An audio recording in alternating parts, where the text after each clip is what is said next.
Well, hello, friends. Trisha Goyer here, and I am so excited to be here with JJ Johnson. We're going to be talking about a super fun book. I'm not going to talk about the book yet because I want JJ to tell us about himself. So, JJ, first of all, welcome and start by telling us a little bit about yourself. Well, thank you for having me. I really appreciate you letting me come on today. My name is JJ Johnson. I'm from Edmond, Oklahoma. I've lived in Oklahoma all my life. I'm a middle grade author, primarily writing the Iggy and Oz series for boys 8 to 12, 13 years old. Yeah. So I got four in that series, plus one little short story that's also up there on an ebook. So that's a little bit about me. I mean, I love it. Okay, so Oklahoma, I'm in Arkansas. oh, So okay, I'm just south of Little Rock. So you're like literally a neighbor, like yeah, yes, pretty close. just straight across. I actually grew up on the eastern side of Oklahoma, Okay. so I'm very familiar with Little Rock, Fayetteville, all that area around there. So Very cool. Yeah, that's awesome. Okay, so we're talking about The Living Snot. Like, this is so awesome. Love it. And your writing is so fun and very engaging for boys. I have a 13-year-old boy. Yes. And he has not read it yet because I wanted to make sure I had this for this interview, but he's going to get it as soon as we're done. I could not lose this book. But first of all, it won a Realm Award for was it the youth category? Is that the category they call it, or middle it's grade? the middle grade category. Okay, yeah. So it won award for that. So first of all, congratulations. Thank Yeah, you. I would love to hear, how did you get into writing for this age group? Because I love it. I love that people want to write for that age group. Yeah. Well, it was completely by accident. I had come home from Railmakers. I think it was 2018. And I just kind of had this desire. I wanted to write a book for my kids. And my kids at that time were like 5 and 3. Uh-huh. And so I had no idea how to write a middle grade book. I knew I wanted it to be short. So I started kind of doing some research. And I found that there were a lot of parents out there who wanted their kids to read, but the things that they were reading or being offered for boys were things Mhm. like Diary of a Wimpy Kid, Last Kids on Earth. Not that there's anything wrong with those stories, but they're almost graphic novels in a Yeah. way. Yeah. So they wanted something that would challenge their kids. And I was like, I took that kind of as a personal challenge. And then I sat down not knowing at all what to do. Yeah. Like, I I want to had do a this, but what? What do I do? Yeah. Exactly. I had a yellow legal tab. I was sitting in the living room one day. The kids were playing in the living room floor. I had this wad of paper collecting at my feet because I was so frustrated. I was like trying to force an idea into an existence, which as a writer you don't really do. Yeah. Yeah. And so I just tossed the legal pad to the side. The kids had literally 1,000 dinosaurs. It seems like. I mean, most people dead step on Legos. I step on dinosaurs in the middle of the night. Yeah. It's and we had the little miniature ones. Jurassic World was popular at the time, so we had all those. We had a big 2 foot tall T Rex, and I just asked my son. I said, "Hey, what would happen if your dinosaurs came to life and just started tearing up the house?" Yeah. And then their imaginations took over, and they were like, "Well, what if they got outside and just started tearing up the neighborhood?" So after about 30 minutes of actually trying to be a dad for a change, Yeah. and got back up in my chair and I wrote a single sentence down. I said, when a 12-year-old boy's plastic dinosaurs mysteriously come to life, he and his friends have to figure out a way to stop them before they end up wrecking the neighborhood for good. And that became the premise for Iggy and Oz, the Plastic Dinos of Doom, which was book one. Mhm. I wrote it in like a single month, shopped it around, got a bunch of rejections, as all writers do. Well, it happens to all of us over and over Yeah. again. So in September 2019, I decided to go ahead and go independent with it, Mhm. and it was a ended up being a smart decision. Launched it. It won the Realm Award in 2020, and at that point, I was like, okay, cool. And then everybody's like, well, when's book two coming out? And I'm like, you mean I got to do this again? Wait, wait. So at that time, I didn't have it really planned to be a series. It kind of became a series on accident because I started having people want to know what happens next in Iggy's world. And Mm, so I had left the story open to where I could do a book two, but that wasn't on purpose. It was right. just sort of by accident. And then I, wrote the next one, which was the Soda Pop Wars, and then of course came the Living Snot. So I love it. The living snot is exactly like so we have 10 kids and the oldest is 34 boy. And then we have a girl, a boy, and then a whole bunch of girls, and then the last one's a boy.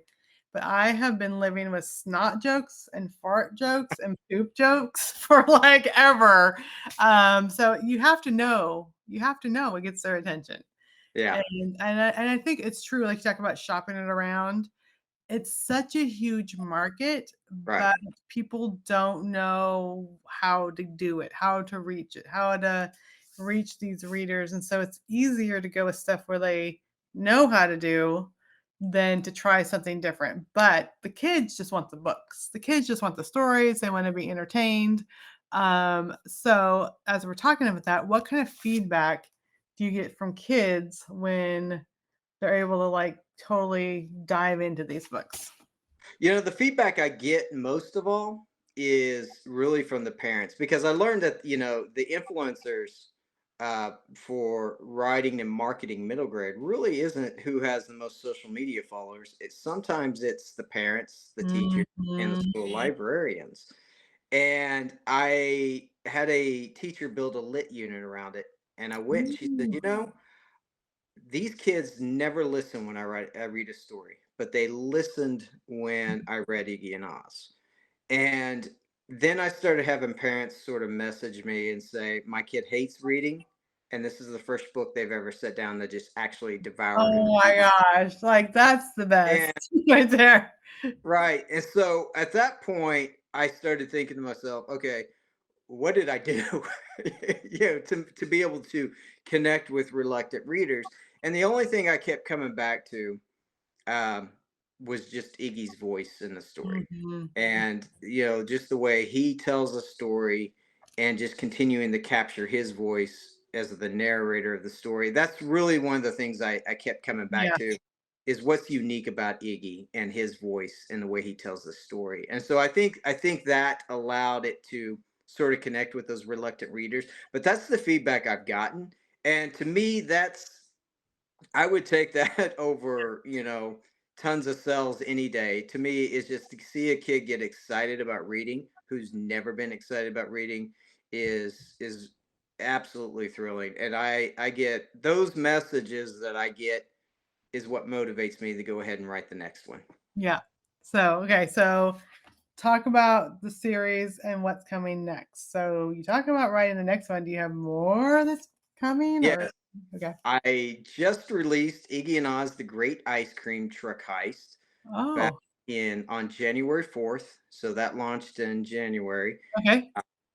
And I had a great cover. Emily Hendricks, Emily Yes, Lane, she love did her. she did the cover for it. Excellent cover, and so that book is out there now. So there's actually 4 books in the series, um, and then I have 2 more coming out. One of them is actually a crossover project that I did with a couple of friends of mine. Okay. So I don't know if you know Steve Raza, who has written Yep. for Yeah. Enclave. Yeah. So Steve, right? We joke that my readers end up becoming Steve readers later on as they get older. Yeah. But we have another friend named Jason Joyner who is a Realm Award winning author, and he writes YA superheroes. So we took their characters and Steve's characters, Jason's characters, and my characters, and we did a crossover story. And in fact, we're going to be launching that on Kickstarter in May. So Oh, that's fun. so that's going to be a fun story. That we sit down to write a short story, and when you get 3 seat of a pant writers, discovery writers together, we ended up with a novel. And Yes, I love it. so that's what's next. And then of course the next book in the Iggy and Oz series is actually is called The Mysterious Sasquatch, and Iggy and Oz go on a vacation. And I'm still working with the title on that one, and that one will probably come out next December, hopefully. Oh, so cool. I love it. And so one thing I did want to mention, because we keep mentioning Realm Makers, for those who may not be familiar, Realm Makers is a writers conference. Actually, it's an organization, but they have a writers conference every July. It's been in St. Louis. I went to the one also in New Jersey recently, but it's a speculative fiction conference. And the first time I went with my son Nathan, who I'm now co-authoring a book that's going to be released in June with Enclave. But I just went to support Nathan. But I've known Steve Lobby, who's over Enclave from, I mean, since 1994, like a long time when I was pregnant with Nathan. But walking in there, I'm like, where am I? Because everyone, it is the most supportive, encouraging, let's brainstorm this, let's do this together, let's do crossover stuff, community. And you're walking by a table and they'll be like, so if the starship crashes and the giant beetle comes, and it's like you're walking by like, what? Because they're just all, the stories are fantasy and science fiction and everything speculative that is otherworldly is there. But it's amazing conference. If you know someone who writes in this genre, I highly recommend it. I got addicted. I've been 3 years in a row, and I end up now writing. The first year I was there, because I've known Steve since '94. He's like, "Come to the dark side." I'm like laughing, ha ha ha ha. Oh yeah, now we have a 3 book series of Enclave, but so I'm on the dark side. But it's just a fantastic community, a fantastic conference, and I was blown away. So the first year, I'm like, who are these people that won all these awards? Because I've been writing Christian books for many years. I didn't know the names Steve Raza or these people, Kara Swanson or Morgan Bussey. I'm like, I don't know who these people are. So I took the books home and I was like, this writing is really good. I was blown away at how good the writing is. And so now I listened to a lot and read a lot of speculative fiction. So I totally got hooked over on the dark side, and now I'm trying to pull more people over to the dark side. Yeah. Well, I went to work for Scott and Becky at Railmakers this past August. They hired me on as the director of marketing. So I will geek out on Railmakers all day long and Yay! plug it as long as you want to. So, Oh yeah. I've told friends, like, if their kids are interested in writing. I have a friend from California. In fact, Karen, hi. She's bringing her son over. They're doing the family vacation, and they're coming to yeah. Railmakers. I think he's in high school or junior high, high school, probably high school age. But anyway, I'm like, come to this conference. I'm telling everyone, come to this conference. I have a friend that she writes science curriculum. I'm like, come to this conference. You can write the science stuff into fiction. Like, I'm telling Yeah. everyone, come to this conference. And it really is. The teachers are excellent, even if you don't only write speculative. The teachers are excellent. The community is great. I've been super impressed. So I will continue to continue to promote Realmmakers, and that's why I told Scott I would love to interview all the Realm winners because I've been super impressed. I love the books, Yeah. and even ones like the one by Daniel Schwarbenbauer. Yeah. Um, I'm like, I would never ever have picked up this book, and I loved it. I Yeah. like got to the end of it and wanted to, and it was what's the name of it? It's the one that just won last year. Oh yeah, I know what you're talking Anyway, I'm like, I never would have picked it up, but I got to the end and I literally wanted to start over, like, and live that experience again. Oh man, it's so like, anyway, I interviewed him. I love the book. Look up his name, but yeah, I've been super impressed. Yeah, he's a terrific writer. Absolutely. Mhm. So Yeah. So that's awesome that you're working now for them. And so now, like, you're fully emerging, fully emerging into the world. yes. I've been going to Railmaker since 2015. And I think the only one I missed was in Atlantic City. So that has really helped me connect with a community that kind of enjoys the type of stories I like. So it's a great place, excellent writing, excellent community, and it's great to see folks like Steve Lobby. Alan Arnold's going to be there again this year. He's going to do the keynote speaker at one of the keynotes. So it's always great. And I enjoyed your keynote address last Oh, year. I really thank appreciate it. you. really good. So I know, because I'm like, you guys are asking me, and I was not published in speculative fiction at that time, but it was awesome. Yeah, and really, the writing journey is the writing journey. yeah, Whether you write historical fiction, Amish fiction, speculative fiction, it's about believing that God has a plan for you as a writer. It is sitting down and doing the hard work. It is trusting. It's surrounding yourself with other writers and being part of that community, which all of it is happening at Realmakers. So, uh, yeah, awesome. Okay, so what's next? You talked about the next Iggy and Oz book. Do you have plans after that? not at the moment. I have the next three Iggy and Oz stories kind of in my head, and I kind Mhm. of like to finish out this series. So the next one is the Mysterious Sasquatch. That's the one that's working title, and then after that comes a story called The Mystery of Mr. Chesterton. The Iggy and Oz stories all revolve around a mysterious, quirky gentleman named Mr. Chesterton who passed away, and every item in his estate sale has been distributed through the neighborhood, and they're all kind of got these unique qualities to them. And Ooh, so whether it's a chest that brings plastic dinosaurs to life, a soda pop machine that gives kids superpowers when they drink soda pop, a hanky that brings your snot to life and turns it into the giant 1950s blob of snot, yes, love or it. hypnotic ice cream. There's always a mystery involving Mr. Chesterton. So the series will be coming to a peak right there and kind of moving into the third arc of that series. Right now, I think 9 books total planned out in the series. So Okay, but I'm sure you have other ideas, other series, other books. yes, I do. Yeah. I have finished one that's called Mr. Hinkle's Cul-de-sac, and that is a middle grade series. And I don't know if you've ever played the game Super Fight.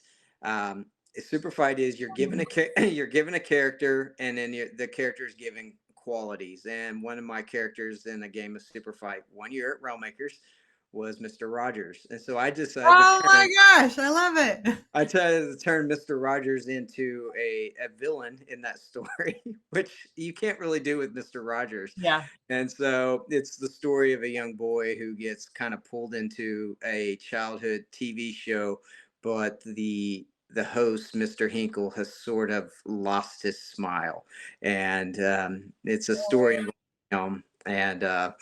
And the world is now black and white. There's no color. The puppets are down. All this stuff. So it's about him trying to help Mr. Hinkle find his smile again and overcome. That's a little bit on the younger middle grade side. So That is so cool. Oh my gosh, I have grandkids that would love that. That's awesome. I love it. So, and I love that you have I mean, there's a childlike playfulness to your books. They're not, you know what I mean? I love that. yeah, I love that, yeah, the snot, the growing, I mean, all the things are super fun. Okay. Also know, talk about podcasting. yeah. Tell us a little bit about that.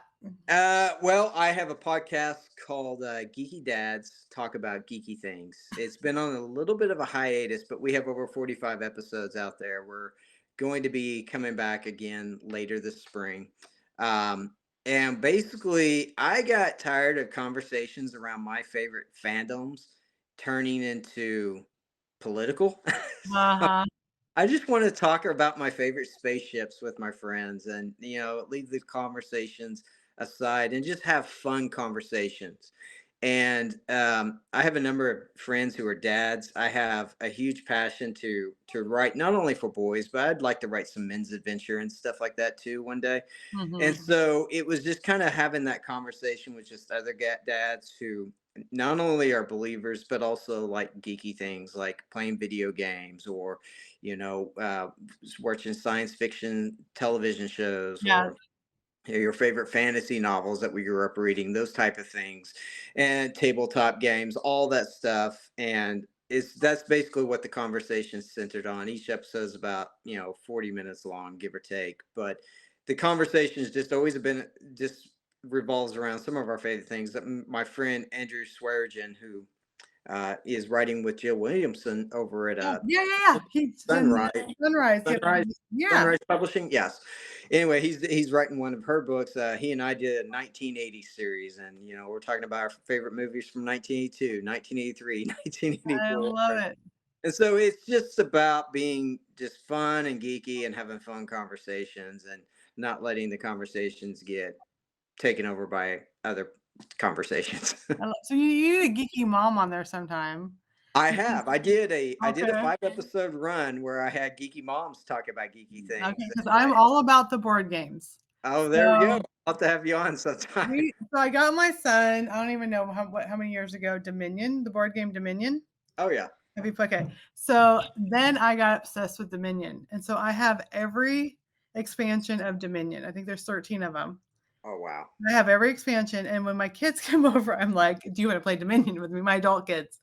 And so when my daughter's a missionary in the Czech Republic, and Yeah. when she comes, and her husband, she loves games, card games, board games, tabletop games, and then my two adult sons who were both at Realm Makers last year, and then Leslie and Hansa, we just play games every night for like 3 weeks straight. Every night we're pulling out the games, and it's all the ones that like take way too much time. Lords of the Waterdeep and Dominion and all these. My husband does not play these games. He's watching the geeky movies and Yeah. TV shows in the other room. And then I'm in there with all the games that take 2 hours and have all the pieces. And if I could beat my sons at these like very complex games, like I'm like, this feels as good as finishing a novel because it takes a lot of strategy and thinking ahead and yeah. It does. So I'm always like, when I win, I'm always like, yeah. So I could talk all day about the board games, and yeah. And my sons are like, as soon as they walk in the door, I'm like, you want to play a game? And they're like, Mom, give us like 5 minutes apiece. So that's fun. Well, I love all you're doing, and I love the books and the podcasting, and now you're working with Realm Makers, so we could definitely look on that. What else do you have coming, planning, anything that is exciting? Not much. We have a lot of exciting things happening with Round Makers next year in 2025, and Okay. I'm very excited about the direction we're going. I'm not. I don't know how much Scott will let me give away, but I'm just going to say FanCon and just leave it at kind of that. I And had like a 20 or 30-minute conversation in the hall with him about that last year in St. Louis. And I'm like, yes. So just this weekend in Little Rock, my kids went to the Comic-Con that they had here. No, yeah, where's the Anime Con? They go like any of those types of things. They love going. We talked about maybe doing a table at one of those. So yeah, that it's just a world that's awesome and mostly wholesome. I mean, there is some kind of weird yeah. stuff that kind of gets in there, but good stuff. But okay, this last year, so when was it? October. William Shatner was here in Little Rock at Oh, wow. At the Comic-Con. My 20-year-old and 18-year-old saved all their money to go and meet William Shatner, and they did. They got to basically stand on the other side of the table. There's like a 6-foot space between Yeah, them and William Shatner, but they got to meet William Shatner. So that was their cool thing. So that's so cool. That's yeah, so cool. and that tells you something about our family when that's who they're geeking out over is we got to meet William Shatner. They're not buying cute shoes. They're meeting William Shatner. Yeah. I love it. All right. And Glenn said, creative people chatting. How fun. Good. Well, JJ, thanks for being here. Where can people go and find more information about you and books and podcasts and all the things? I am most active on Instagram, so you can go to JJ Johnson_author. It's Okay. the same thing on Facebook. I post there daily. Usually, it's geeky memes on Facebook, and I do a little bit of book reviews and things like that on Instagram. My website is jjjohnsonwrites.com, so you can go there and find all that as well, and Okay. my newsletter. So Yeah, and be sure to check out Iggy and Oz, The Living Snot, all the cool books.